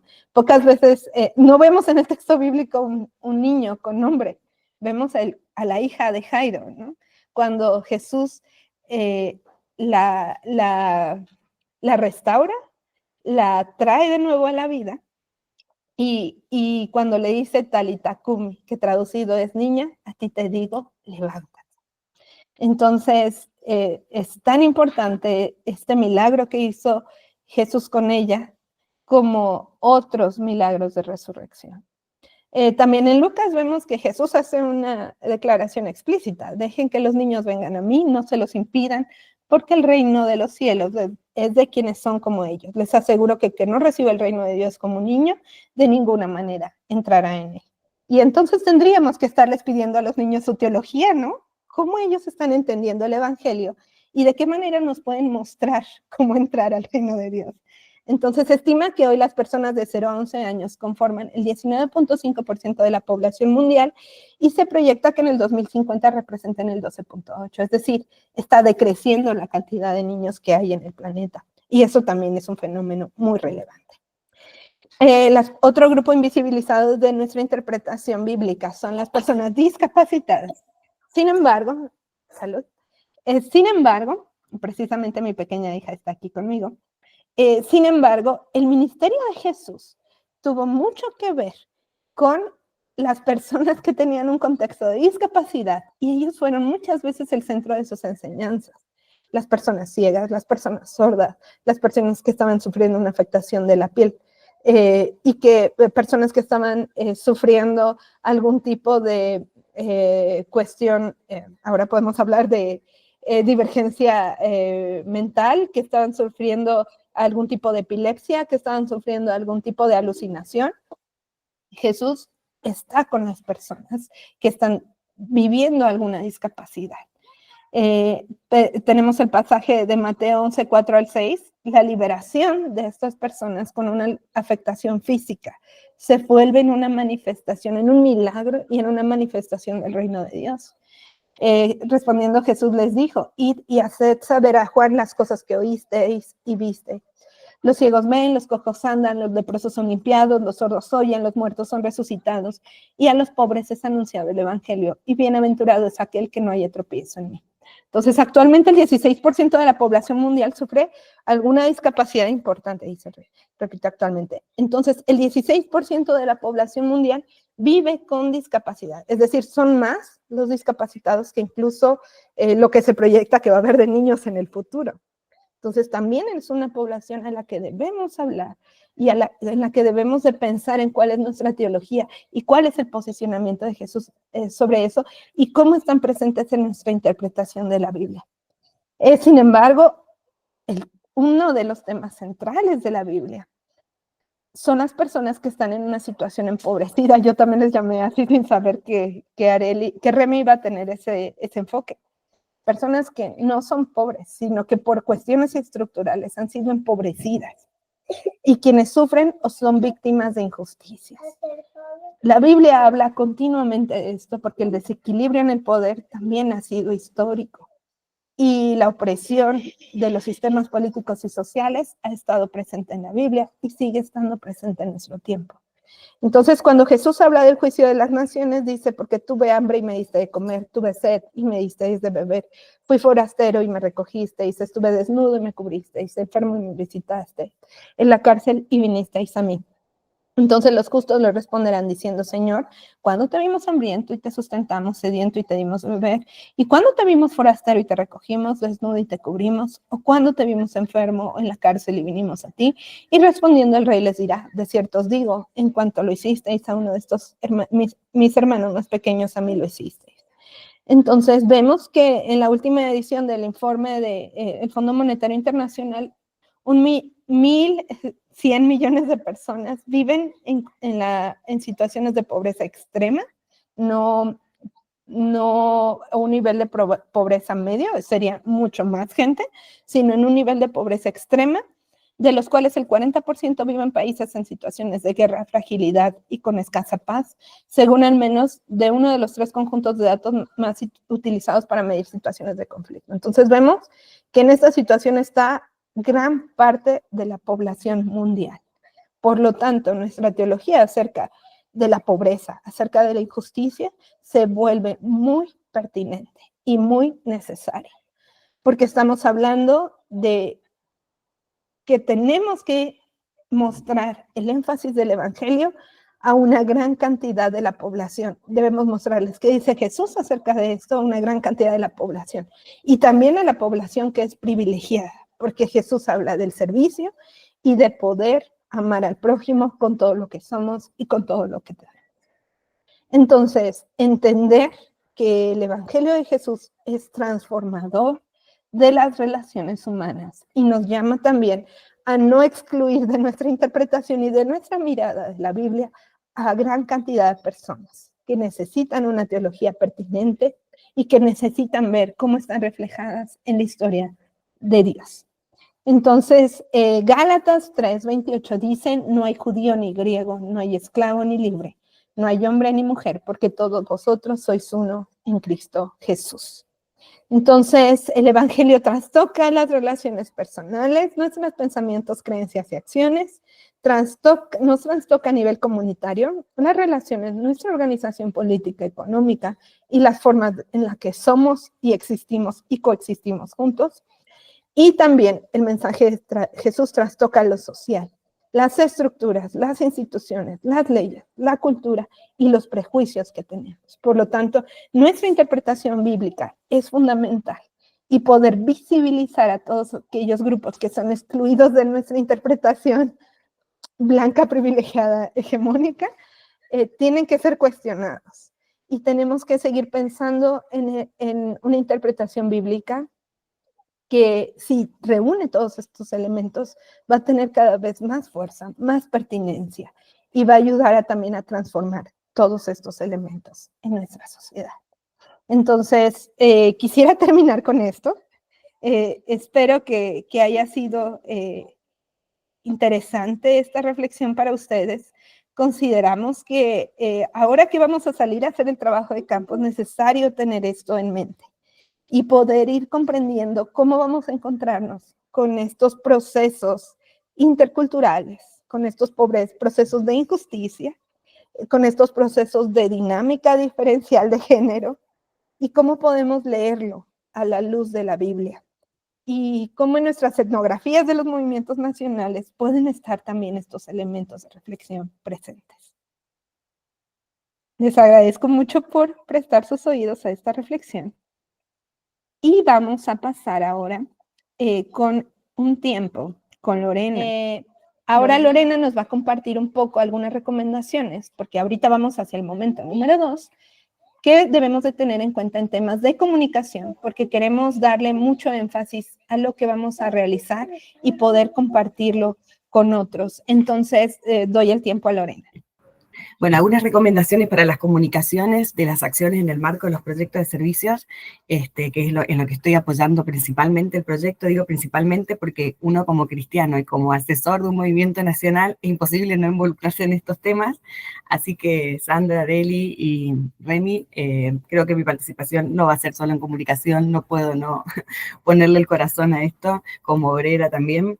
Hemos pensado 3 temas muy puntuales para esta intervención: el tema de la asignación personal, que es una tarea que le vamos a dar, ¿no? Ese término así más centroamericano, no lo usamos en Argentina, por eso lo puse a propósito.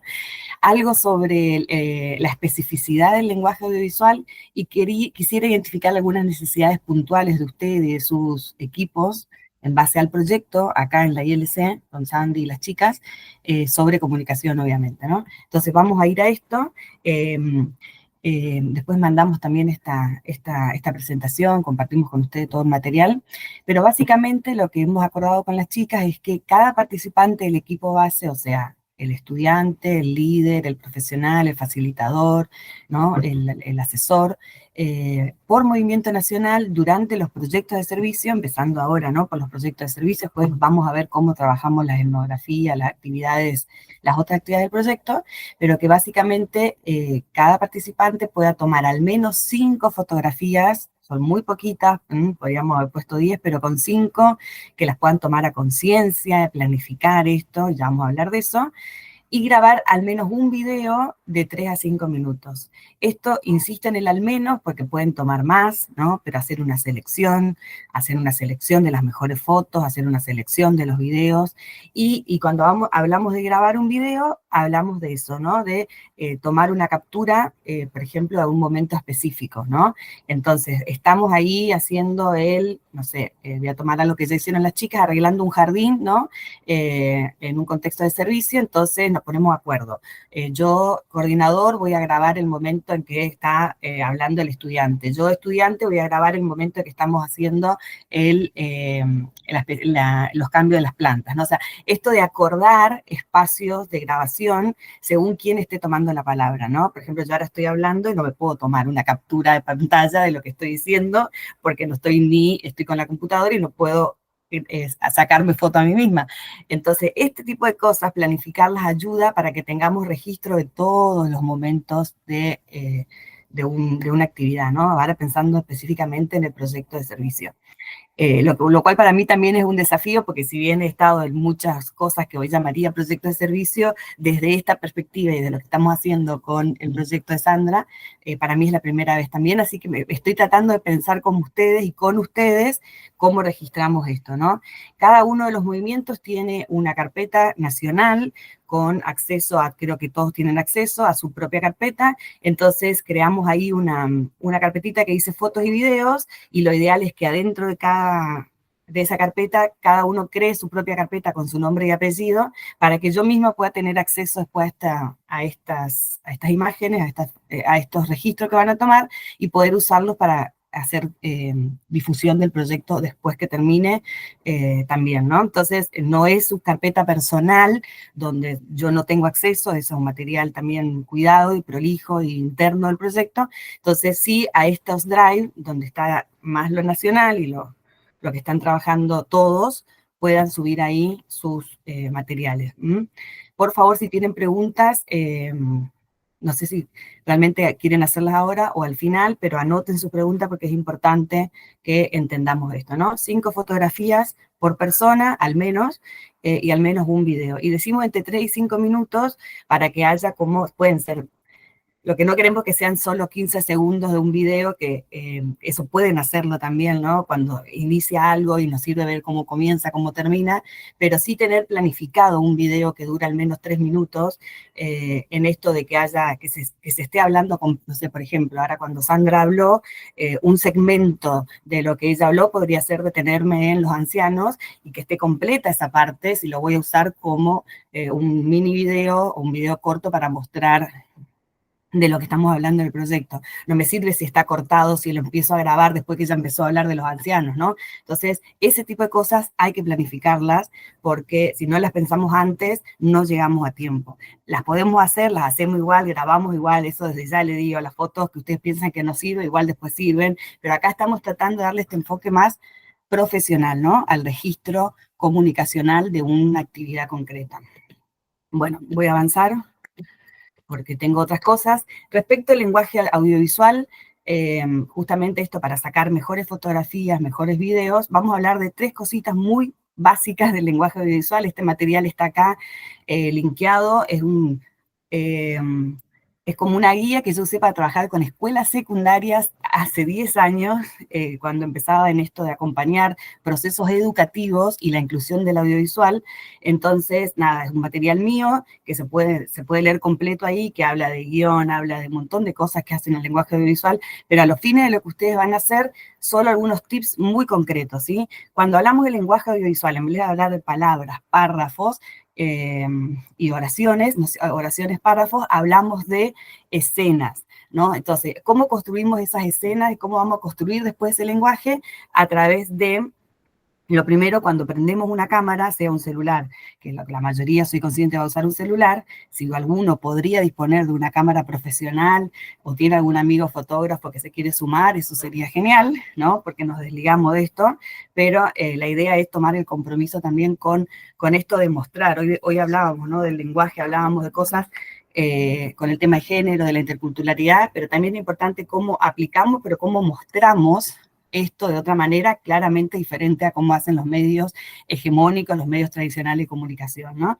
Entonces, un encuadre es esto, ¿no? La cámara no nos permite tomar todo, yo tengo que hacer una selección, y hay selecciones más inteligentes que otras. Si yo quiero mostrar que estoy en una sala de conferencias y hay 10 personas y muestro más el fondo con las sillas vacías, me da la sensación que hay menos gente de la que hay. Lo que hacen todo es tomar fotos desde un ángulo específico para que se vea el salón más lleno, ¿no? Estamos hablando de eso. Entonces, eliminar elementos innecesarios en una película o en un televisor o en internet se ve diferente el encuadre. Por ejemplo, la pantalla televisiva es más cuadrada, la de cine es rectangular, y ahora nos pasa que la del celular también, ¿no? Insisto que esto está escrito hace 10 años, entonces acá no hablamos tanto del uso del celular, hay todo un montón de material sobre eso, hay una carrera para estudiar comunicación audiovisual, ¿no? De 5 años, entonces imagínense para mí el desafío de resumir esto, pero pensar hoy también en el celular, por ejemplo, mucho tiempo hemos enseñado a no usar el celular de manera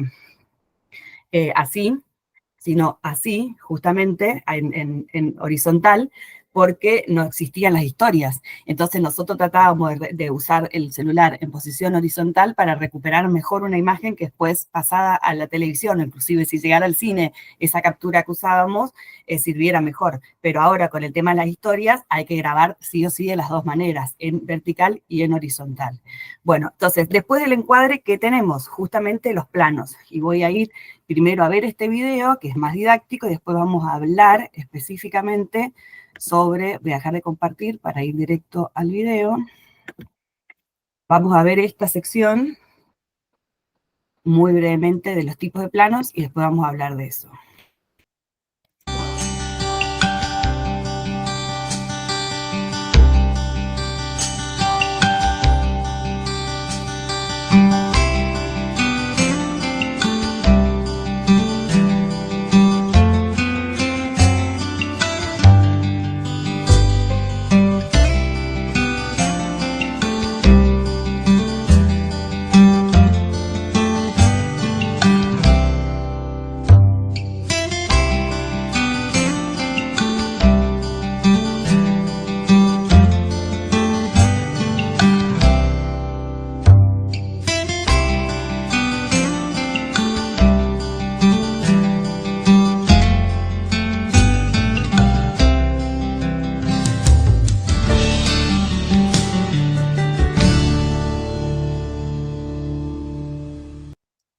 Entonces, en el lenguaje audiovisual, el plano es la perspectiva de los personajes. El personaje puede ser un objeto, no necesariamente una persona, ¿no? O cualquier otro elemento, pero que capta el observador desde un lugar y un ángulo determinado, que cuanto más planificado y pensado es, mejor. Cuando queremos contar una historia en imágenes, debemos pensar en planos, ¿no? No pensamos con palabras, pensamos con planos, con encuadres. Y probablemente para mostrar el guiño que hace un personaje o una mímica, ¿no? A mí, qué sé yo, por ejemplo, en el relato de Jesús, cuando está con el dedo en la arena, ¿no? Nos encantaría tener un registro de la cara, cuál sería la cara de Jesús en ese momento, ¿no?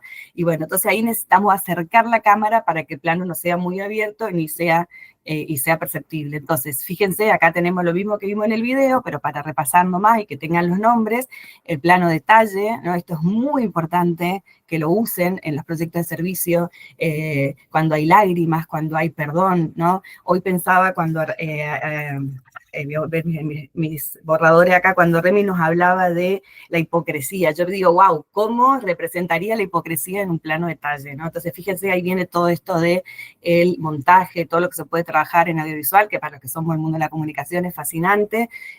Yo di cursos, trabajé en concursos de comunicación audiovisual, no tengo una especialidad en eso, pero trabajé muchos años en un programa en Argentina que me dio estas herramientas. De hecho, ahora hace poco escribí sobre el uso del audiovisual en el campo campo de la ciencia y la religión, cómo está usando el Papa el audiovisual, cómo están usando los evangélicos, el cine. No hay, por ejemplo, películas y material sobre maternidad desde una perspectiva bíblica evangélica, hay muy poco y hay mucha producción secular en esto, así que ahí ya empiezo a tirar bombas para futuros, hay generaciones que quieran trabajar esto, pero entonces, ¿cómo vamos qué imágenes son importantes captar, ¿no? Y ahí también, Sandra, ahora Remy, que están escuchando, después pueden hacer sus mismos comentarios sobre esto, que ustedes están más empapadas del proyecto, pero no es lo mismo un plano general, donde fíjense que el personaje está completamente con mucho aire, decimos, no tiene mucho fondo, sobresale el fondo en un plano general que es el que se usa para los paisajes, como vimos al comienzo. Hay un plano general en que el cuerpo está entero, ¿no? Pero ya sobresale el personaje al fondo, pero el fondo sigue siendo importante.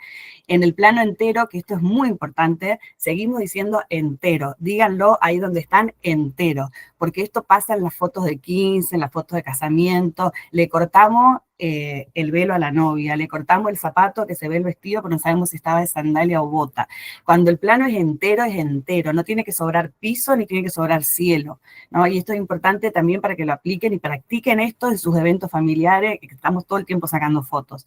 El plano americano viene claramente de las películas westerns, ¿no? De los subidos al caballo, entonces es esto de que se muestra desde las rodillas. Entonces, si voy a cortar el pie de un personaje o de un objeto, en este caso una persona, sí o sí va desde la rodilla, no se le corta antes ni después, se le corta desde las rodillas y sale muy bien el encuadre. Y fíjense que la cabeza, el cabello del personaje está dentro del encuadre, no está afuera, ¿no? Entonces esto es muy importante y si se concentran en eso van a sacar muchas mejores fotografías y filmaciones, porque esto se aplica a la imagen fija o a la imagen en movimiento, ¿no?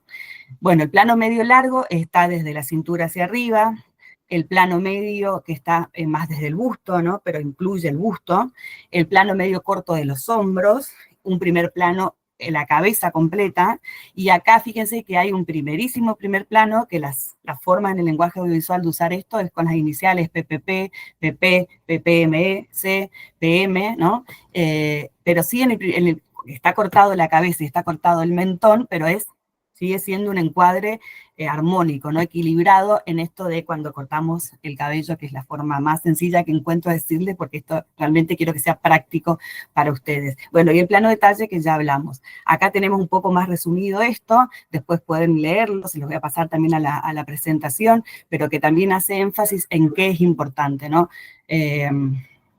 Cuándo es importante mostrar el rostro completo, cuándo es importante mostrar solo que está guiñando el ojo una persona, o qué es lo que está haciendo con la boca, o si está prestando atención, o si está manifestando alguna emoción, ¿no? Pero en el plano americano, recorta la figura en la rodilla aproximadamente y es óptimo para encuadrar 2 o 3 personas que están interactuando. Recibe el nombre americano, bueno, debido a este plano apareció la necesidad de mostrarle a los personajes juntos con sus revólveres en los westerns americanos. El plano medio presenta la figura humana cortada de la cintura. Bueno, mucho de lo que ya les dije de memoria. Y el tema de los ángulos sí tiene que ver con la posición de la cámara, no del camarógrafo, en este caso, la persona que está tomando el ángulo. Y son, generan efectos visuales como perspectivas, deformaciones, son muy importantes, o simplemente mostrar otra manera de ver objetos comunes. Los ángulos dependen de la posición de la cámara con respecto al objeto o paisaje o personaje fotografiado, ¿no? El más usado, vamos a empezar ahí el normal, que está a la altura de la cintura, ¿no? Está frente al personaje para poder captarlo entero, por ejemplo. El contrapicado, que va desde abajo hacia arriba, por ejemplo, estamos usando sin querer muchas veces el contrapicado en el zoom, porque estoy con el celular o sin apoyarlo bien o sin un trípode, que sería lo ideal, entonces no tengo el celular enfrente. Yo en este momento, que bueno, ahí les cuento mis secretos, bueno, con las chicas hemos hablado de esto, siempre tengo mi computadora arriba de una, ahí la voy a mover a propósito, la tengo arriba de, bueno, una lata de costura, pero que firme, que no cae, o puede ser un diccionario bíblico, ese tipo de materiales que va a soportar que la computadora no se caiga, pero yo tengo en este momento la cámara a mi altura, y espero ahí que no esté cortando mi rostro porque no puedo verme ahora bien, pero esto de que es importante encuadrarme dentro del Zoom, ¿no? Para esto, por ejemplo, yo en un proyecto de la iniciativa Lo de Cosmo contraté un camarógrafo, les dije, yo no soy experta en el tema audiovisual, pero de la comunicación estudié un poco, y él me dio todas estas indicaciones de luz. Tengo a mi derecha un velador para que me dé más luz en el rostro, pero estoy tratando de que esto de la computadora, voy a hacer a propósito, no me, no me saque el ángulo normal, que sería lo ideal que tengamos así los celulares para los Zoom, por ejemplo, ¿no? O Meet, o las videollamadas. Bueno, el picado, que está en posición de arriba a abajo, y el completamente cenital, que podría filmarme mis canas, si quisiera mostrar la cana, hablando de los ancianos, por ejemplo, ¿no? Igual esto ahora los voy a explicar. También lo tienen, no lo puse acá, lo tienen en este archivo donde dice más información, que aclaré que es las páginas 11 a la 14, donde está específicamente esto del lenguaje audiovisual, de los planos, los ángulos, el encuadre, porque hay un montón de otros temas que hacen al lenguaje audiovisual que no necesitan entender ahora, ¿no? Por ejemplo, el tema de el picado, al revés que el contrapicado, que le estoy haciendo este ejemplo con el Zoom, cuando las chicas jóvenes, adolescentes, se sacan fotos para verse más delgadas, se usa, por ejemplo, el cuadro picado porque achica el cuerpo y sobresale la parte delantera, ¿no? O sea, todo esto tiene un uso estratégico que es mejor usarlo a conciencia, nada más. Entonces, ¿por qué este tema? ¿Qué tipo de imágenes? Cuando digo imágenes, pensemos en fotografías y videos, pensemos en imágenes fijas y en imágenes en movimiento. Quisiéramos que se produzcan en los proyectos de servicio, ¿no? No solo para contarlo bien y mostrarlo bien, sino porque realmente tenemos la oportunidad, gracias a este proyecto también, de visibilizar, ¿no? Esta otra forma de interpretar la Biblia, esta otra forma de incluir a las mujeres, el fin en sí mismo de esta espiritualidad integral, de todo lo que venimos hablando tan lindo con las chicas, ¿no?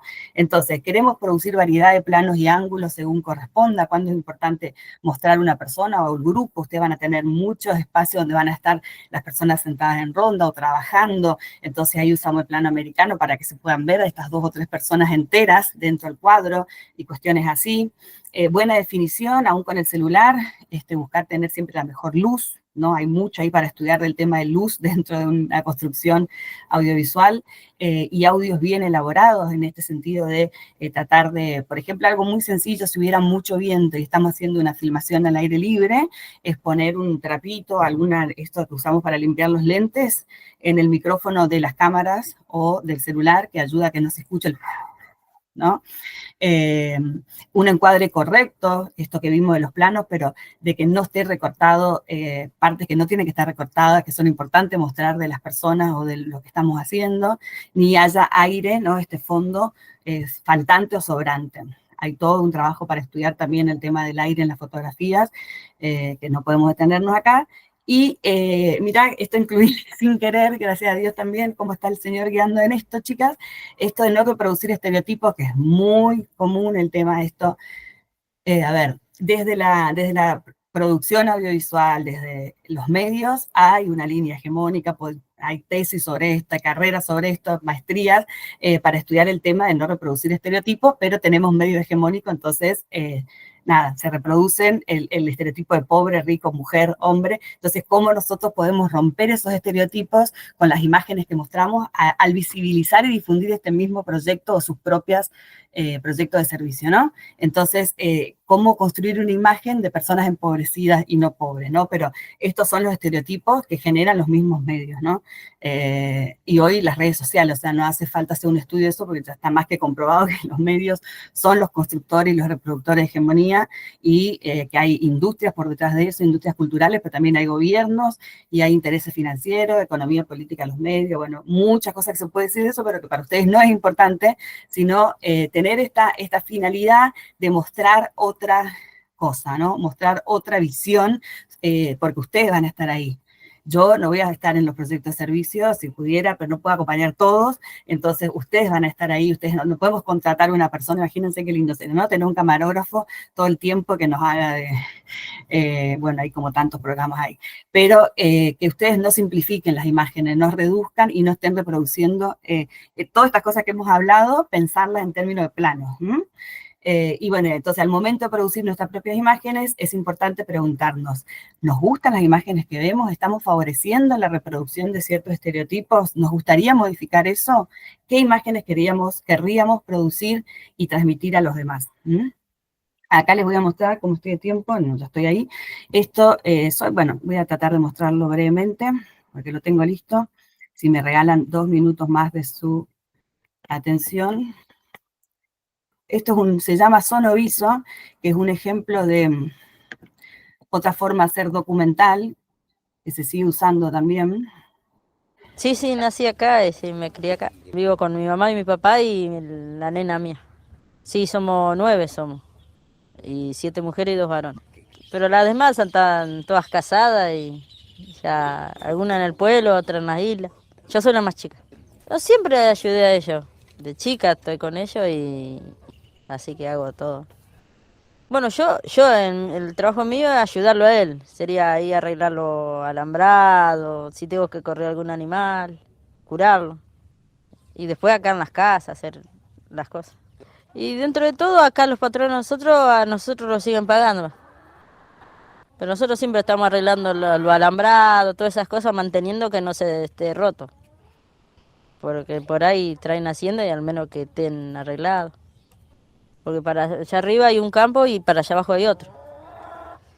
Porque hay días que se recorre para el campo de afuera y hay acá en la costa que está la hacienda ahora y se recorre más seguido acá. Pero tratar de que no estén en la costa. Ya está, suficiente, vuelvo acá.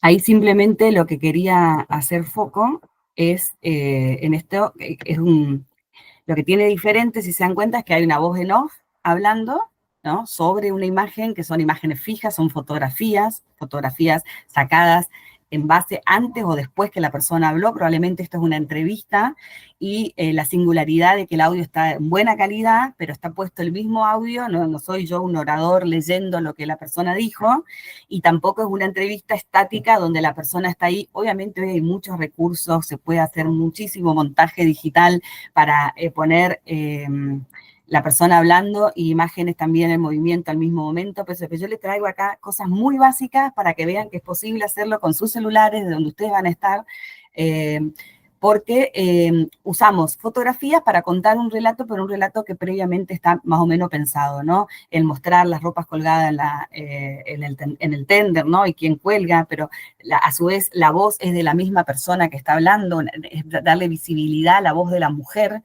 Entonces ustedes no duden en grabar audio, bueno, eso le podríamos poner ahí en la encomendación, en la asignación, pero en realidad el audio les sirve para después volver, ¿no? Gasta menos espacio que grabar, que filmar. Entonces, grabar audio, que a veces lo pueden hacer con el mismo celular o el WhatsApp y grabarse un audio, una mini entrevista, o usar una aplicación que se instala sencillo en el celular, se busca ahí en Play Store o en su dispositivo, aplicaciones para grabar sonido. Y graban el audio de una parte de la entrevista que después lo podemos usar así con la fotografía de lo que la persona está hablando. Bueno, de la presentación me quedaba solo el final, esto de que lo podemos dejar o si no para mandarlo por chat para cumplir el horario, pero solo lo voy a mostrar. Yo tenía 2 cuestiones personales que les quiero dejar en relación al trabajo con el Movimiento Nacional y una pregunta, ¿no? Para identificar sus necesidades. Con los movimientos nacionales es primero conocer, o si ya conocen, reconocer a las personas, puede ser una persona encargada de la comunicación en su movimiento nacional. No todos los movimientos tienen un equipo, un área de comunicación, yo sé lo difícil que es esto, porque justamente no hay recursos a veces para esto, pero conocer quién está encargado o de su propio grupo local, ¿no? Para saber, para consultarle cómo hacen, cómo trabajan, si tienen algo así como un manual de estilo, donde hay recomendaciones de qué usar, de con cuánta frecuencia hacen publicaciones en las redes sociales, para que después también nosotros podamos difundir sus proyectos de servicio y todos los resultados resultado del proyecto más eficientemente en los movimientos nacionales, ¿no? Entonces esto de consultar, de saber quién es, genera esto de que también sepan lo que ustedes están haciendo, ¿no? Pero esto no es obligación, son recomendaciones mías hacia el trabajo en general con el proyecto de las chicas, y que después les mando esta pregunta para que la puedan contestar anónima en un formulario sencillo, con esta pregunta, ¿no? ¿Qué otros intereses, inquietudes personales o del equipo tendrían sobre la comunicación en general del proyecto y sus diferentes actividades, ¿no? Lo que ya conocen de las etnografías que estamos haciendo, del trabajo con las entrevistas que vienen después. Puse específicamente entrevistas porque, por ejemplo, yo en mi maestría cursé una materia sobre cómo hacer entrevistas, y no solo entrevistas en profundidad académicas, entrevistas periodísticas, ¿no? Entonces hay todo un programa ahí que se recomienda ver, en Netflix hay un montón de ejemplos para ver buenas entrevistas, pero ¿qué temas así podrían ser útiles para ustedes para que hagamos una retroalimentación? No es que vamos a dar curso de todo esto, es imposible, no hay tiempo y espacio para esto, pero por lo menos empezar a responder algunas inquietudes personales o del equipo, y viendo también cómo podrían quizás colaborar sus propios movimientos nacionales. No sé, ahora pienso, la CESE tiene un excelente ahí trabajo en comunicación que conozco, entonces seguramente nos pueden hacer algún aporte, dar algunos tips. Eso, es abrir el espacio a estas preguntas y recomendaciones. Nada más, eso de mi parte, muchas gracias. Muchas gracias, Lore, por toda la información, pues creo que es muy pertinente para cada una de los proyectos de servicio que vamos a realizar desde los grupos nacionales. Y pues nos gustaría cerrar con una oración. Y bueno, pues ahora sí vamos a orar, y vamos a orar también por Arely. Entonces, pues vamos a cerrar nuestros ojos. Y Señor, gracias, Padre, porque pues tú eres bueno, eres fiel, y tú estás aquí presente, Señor, con cada uno de nosotros, y pues también podemos disfrutar de tu palabra, Señor, de las reflexiones, de todo el conocimiento y las herramientas también que nos has permitido ir adquiriendo a lo largo de estas sesiones, Señor. Te pido que todo esto, todo este bagaje, Señor, pueda ser usado de manera responsable, de manera creativa, de acuerdo a lo que tu evangelio nos enseña, y que permitas también que dé fruto, Señor, en beneficio, Señor, de las personas con quienes vamos a colaborar en las comunidades de los proyectos de servicio, Señor, que sea beneficio para los movimientos nacionales, para los estudiantes, para ser conscientes de las realidades en las cuales vivimos, Señor, en las cuales nos ha tocado, pues, vivir, experimentar y practicar nuestra fe, Señor. Ayúdanos, Señor, a seguir creciendo en conocimiento tuyo. Sigue renovando nuestra mente y nuestro corazón, Señor, para poder ser discípulos y discípulas, Señor, que te amen con todo el corazón y que sepan amar a sus prójimos, Señor.